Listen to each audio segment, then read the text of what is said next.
Joining me here in the roundtable are journalist and writer Dee Griffin, host of The Right Side, Armstrong Williams, with that summer suit on. Work it out, Armstrong. Angela Rye, co-founder and principal at Impact Strategies, and Perry Bacon, political editor for thegrio.com. And Perry, you're a newbie to the panel, so clearly you're supposed to have a pocket square on this show. I understand now. I understand. Yeah, you understand now. I blew it. So you must have got warned before we came out of here. Didn't do all right. Smart thing there. All right, folks, we saw this whole battle in the Senate over background checks. And Pat Toomey, Senator of Pennsylvania, he was one of the leading Republicans on this, and he made a very damning statement about the GOP. Here's what he had to say. I think in the end we didn't, because there are people on my side who didn't want to be perceived to be helping something that the president wants to accomplish, simply because it's the president who wants to accomplish it. Now here you have an issue. When you look at the polling data, it's 70, 80, 90%, depending upon what poll it is, said they wanted expanded background checks. And here you have a leading senator who says, at the end of the day, people in my party did not want to move forward because it was a matter of helping the president. How crazy and sickening is that?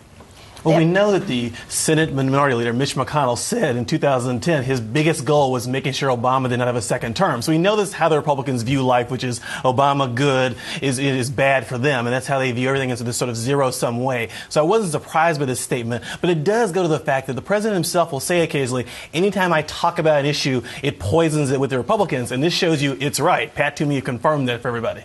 You know, listen, on the background checks, I think in a common sense way, anything that you can do to keep guns out of the hands of violent criminals and protect the lives of children and everyday Americans, you should. I think what Mr. Toomey has discussed is an indictment of the system. The system has put people in positions where their constituency don't want them to support the president because their constituency don't want to have their victory.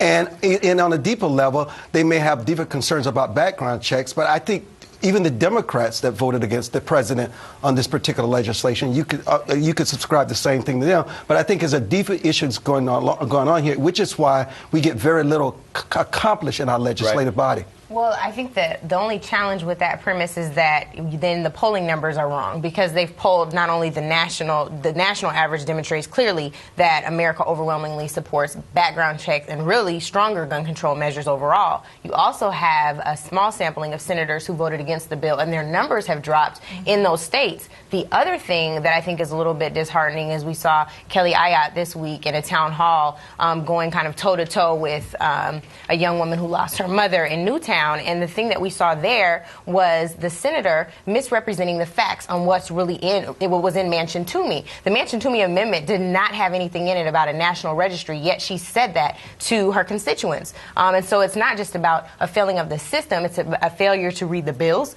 a failure to read amendments to the bills, and it's creating a huge challenge. Across the board, though. Oh, yeah, of course. Yes, across the board. The problem is here, they need to stop stalemating here. They need to stop and think about the future instead of the past, how we want to stop the president here at all costs, and think, what is this going to do to our constituents? How is it going to help or hurt?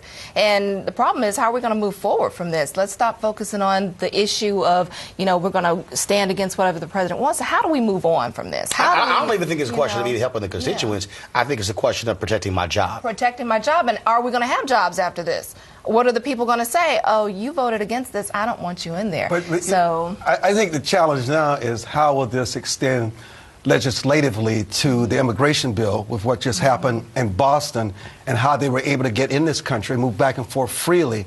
And the fact that they were on that list, and yet, because of a lack of a background check and the FBI not feeling they had enough information, he was still able to go ahead and carry out his bloody deeds.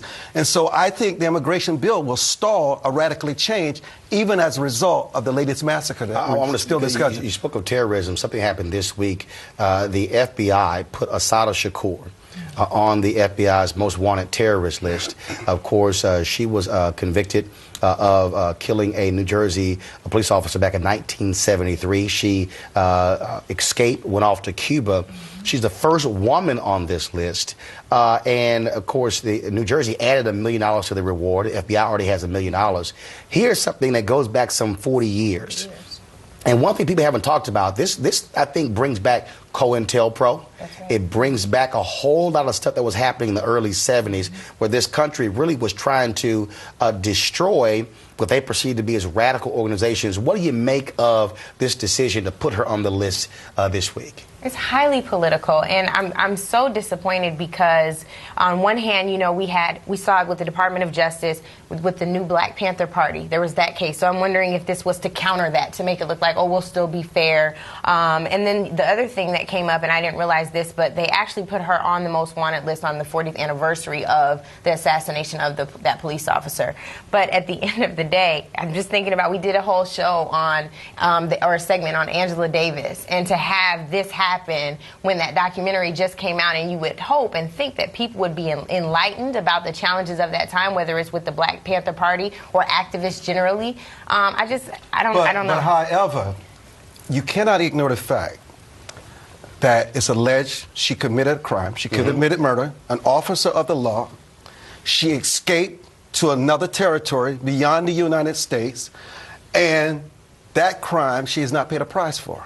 Now, whether you want to make it the responsibility of the FBI under the President Obama, whatever, but the bottom line, she committed a crime, she left the country, and she should pay for her crime. She committed a crime 40 years ago. It's still a crime. It is still a crime. But we have bigger problems here in the country that we need to use. And they're addressing those problems also. Right now, we need to fight for. But one has nothing to do with the other. Yes, it was a crime. Yes, it was a crime. But we have crimes right now that we need to deal with, and that money could be used to get these guns off of the streets. And they were saying, they would tell you they're doing both, but she's still a criminal, a fugitive is what she is. Now, she's also in Cuba. In Cuba, I mean, the reality of us getting her, I'm sorry, even with the strong relationships, ain't necessarily going to happen. No. And so really, does it speak to something that's more, to Angela's point, symbolic? Because, look, she's been there for a long time. A long time. So I am curious to know, why now? Why now? Why now all of a sudden this actually happened?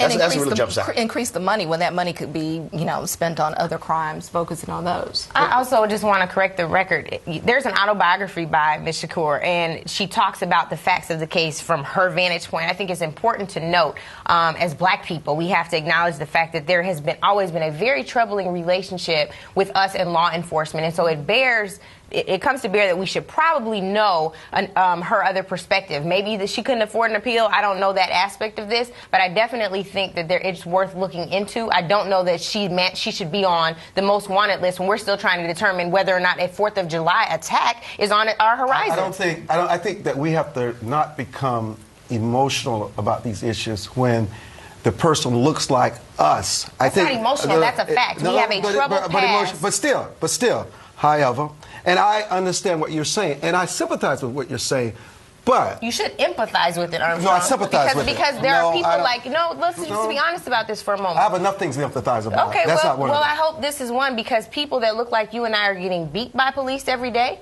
They're being assaulted. They're being harassed. In New York, we just talked about the young man in the place. We don't shoot and kill police officers. That's not something we do in our culture. But we don't know that she did that. We know that she was convicted of it, but we also know that we've had a trouble. Prove the charges and allegations wrong. Come home and face your court. That's what she should do. She did face the court. She escaped from jail in 1979. I tell you what, again, having the conversation, you certainly look at the facts of the case, but I also do believe that if you do that, you're now bringing up one of the most sordid histories in points of American history, where J. Edgar Hoover and his FBI were domestic terrorists with what they were doing against American citizens with COINTELPRO. And so I would think if Americans want to examine Assata Shakur's case, they also might want to re-examine the FBI and COINTELPRO. Hold tight 1 second.